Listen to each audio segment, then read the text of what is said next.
नमस्कार, माया की किचन में आप सभी को स्वागत है। मैं माया देवी आज नई रेसिपी लेकर आई हूँ सेम के चोखा। सेम के चोखा कैसे बनता है तो चलिए आज आप लोगों को मैं बताऊंगी। आप वीडियो शुरू से अंत तक देखें। वीडियो अच्छा लगे तो वीडियो को लाइक करें, चैनल को सब्सक्राइब करें, बेल आइकन की घंटी जरूर दबाएं। उससे हमारी मनोबल बढ़ती रहती है। नई नई वीडियो लेकर आप लोगों के सामने मैं आती रहती हूँ। ज़्यादा से ज़्यादा इस वीडियो को शेयर करें और कमेंट करें। तो चलिए तो बनाना शुरू करती हूँ सेम के चोखा। चलिए सेम के चोखा बनाने के लिए हमें सेम चाहिए। तो ये देखिए देसीला सेम है। ये गांव देहात में जो फरता है वही सेम है। तो ये हारी वाली सेम है। एक सफ़ेद वाली होती है, ये हारी वाली सेम है। इसका चोखा बहुत टेस्टी बनती है। तो हम सेम आधा किलो सेम लिए हैं और 3 पोट लहसुन हरे पत्ते वाली लिए हैं। और ये देखिए सरसों का तेल हम लिए हैं। 25 ग्राम तेल होगा क्योंकि तेल इसमें थोड़ा सा ज़्यादा लगता है, तो हम 25 ग्राम तेल लिए हैं। और देखिए हम सूखी मिर्ची 5 लिए हैं और थोड़ा सा जीरा लिए हैं आधी चम्मच, और आधी चम्मच लिए हैं हम राई यानी सरसों, और नमक स्वाद अनुसार। ये सब चीज़ों से हम बनाएंगे सेम के चोखा। तो चलिए हम बनाना शुरू करते हैं सेम के चोखा। चलिए तो मैं चूल्हे को जला लेती हूँ, बैठाती हूँ कढ़ाई। कढ़ाई बैठा दिए। अब इसमें मैं डाल देती हूँ पानी। इतना हमें पानी डालना है। चेक करती हूँ कि जो मेरा सेम है पानी में उबाल आने देती हूँ। पानी उबल जाएगा तो सेम के मैं डालूँगी। तो देखिए पानी थोड़ा सा देखिए भाप आने लगा। अब इसको सेम के हम धो करके साफ़ कर लिए हैं, ताकि जब भी आप सेम के चोखा बनाए तो सेम के धो करके साफ़ कर लीजिए। तो हम धो करके साफ़ कर लिए हैं, क्योंकि कोई भी बाज़ार का चीज़ लाने से पहले अगर लाता है आदमी तो धो लेना चाहिए। तो हम धो लिए हैं। चलिए तो सेम को हम डाल देते हैं। सारे सेम को इसी में डाल देंगे बॉयल करने के लिए। थोड़ी सा पानी में और डाल देती हूँ कि हमारा सेम अच्छी तरह डूब जाए।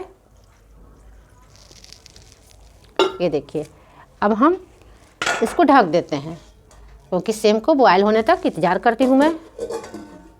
चलिए तो मैं चेक करती हूँ। ये देखिए मेरा सेम बॉयल हो रहा है। तो अभी देखती हूँ, चेक करती हूँ। देखिए अभी सेम मेरा बॉयल नहीं हुआ है। तो थोड़ा सा सेम को बॉयल होने में कम से कम 7 से 8 मिनट लगती है। तो इसको हम बॉयल होने देते हैं, क्योंकि सेम अच्छी तरह बॉयल हो जाना चाहिए। देखिए इसका चोखा बनाना बहुत आसान है। चलिए तो मैं देखती हूँ कि मेरा सेम हुआ कि नहीं। तो ये देखिए सेम का कलर कैसा हो गया। ये देखिए सेम एकदम परफेक्ट उबल गया है। देख लीजिए सेम मिसा जा रहा है। देखिए तो चलिए अब गैस को मैं बंद कर देती हूँ। अब सेम को एक थाल में निकाल लेती हूँ ठंडा होने के लिए।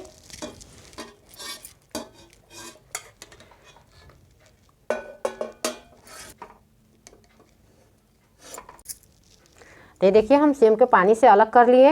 अब सेम को हम इसको जो ये है ये वाला पार्ट को इस तरह हम इसको हटा देंगे। इसको सिहुल लेंगे हम, ताकि ये नहीं रहना चाहिए। देखिए उबाल करके सिहुलने पर अच्छी तरह से निकल जाता है। तो इसको हम अलग कर देते हैं। रखती हूँ एक बर्तन में। इस तरह सारे सेम को ये देखिए इस तरह उबाल करके और सेम को सिहुलने से सारे सेम के छिलका अच्छी तरह निकल जाता है। ये देखिए ये पार्ट को अलग कर देना है।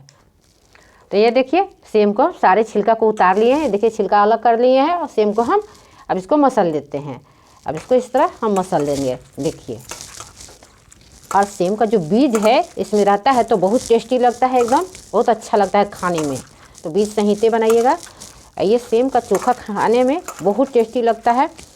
हमारी दादी नानी सब लोग बनाती थी, हम लोग खाए हैं गाँव में, इसलिए हम ये रेसिपी आप लोग को दे रहे हैं। और जो भी मैं रेसिपी बताती हूँ आप लोग को ईजी तरीक़ा से बताती हूँ कि आप लोग आसान तरीके से बना लें। सर्दियों के मौसम में तो सेम भी मिलता है, हरे पत्ते लहसुन का भी मिलता है। सारे चीज़ आपको घरों में मौजूद रहता है। सब्जियाँ तो हम सेम के खाइबे करते हैं, लेकिन हम लोग चोखा एक बार आप लोग ज़रूर बना के खाएँ। तो देखिए चोखा को हम मसल लिए। अब मैं चूल्हे पर चलती हूँ इसको तड़का लगाने के लिए। तो चलिए मैंने चूल्हा को जला करके कढ़ाई को बैठा दिए। अब इसमें डालती हूँ तेल। सारे तेल को मैं डाल देती हूँ। तेल को गर्म होने देती हूँ। चलिए मेरा तेल गर्म हो गया। अब इसमें जो लाल मिर्च रखी हूँ इसको मैं डाल देती हूँ। मिर्ची मेरा भून गया। अब इसको निकाल लेती हूँ। अभी देखिए ये जीरा है, इसको मैं इसी में डाल देती हूँ। जीरा को चटकने देती हूँ। और जो ये सरसों है इसको भी मैं इसी में डाल देती हूँ। ये देखिए जीरा मेरा चटक रहा है। अभी जो लहसुन को मैं काट करके रखी हूँ इसको भी मैं डाल देती हूँ। इस तरह सेम के चोखा आप लोग बनाएंगे तो बहुत अच्छा लगेगा, बहुत टेस्टी लगता है खाने में। ये चोखा हर चीज़ में खाने में अच्छा लगता है, पराठे में, रोटी में, किसी भी चीज़ के साथ आप खा सकती हैं। हमें लहसुन का ज़्यादा नहीं जलाना है। अब इसको जो सेम के रखी हूँ इसको मैं डाल देती हूँ। अब इसको चला लेती हूँ। अब जो मिर्च रखी हूँ इसको भी मैं इसी में तोड़ करके डाल दूँगी। इस तरह आप हरी मिर्च भी डाल सकते हैं। आपको लाल मिर्च नहीं पसंद है तो हरी मिर्च भी आप लोग डाल सकते हैं, लेकिन सूखी मिर्च से इसका बहुत अच्छा टेस्ट अच्छा आता है, इसलिए मैं सूखी मिर्च यूज कर रही हूँ। गैस को बंद कर देती हूँ, सर्विंग बाउल में निकाल लेती हूँ तो आपको दिखाती हूँ। ये लीजिए हमारे सेम के चोखा गर्मा गर्म बनकर तैयार हुई। इस तरह आप भी अपने घर में इस चोखे को बनाएं और खाएं और स्वस्थ रहें। और मेरी रेसिपी कैसी लगी मुझे ज़रूर बताएं। फिर मिलती हूँ अगला वीडियो में, तब तक के लिए धन्यवाद।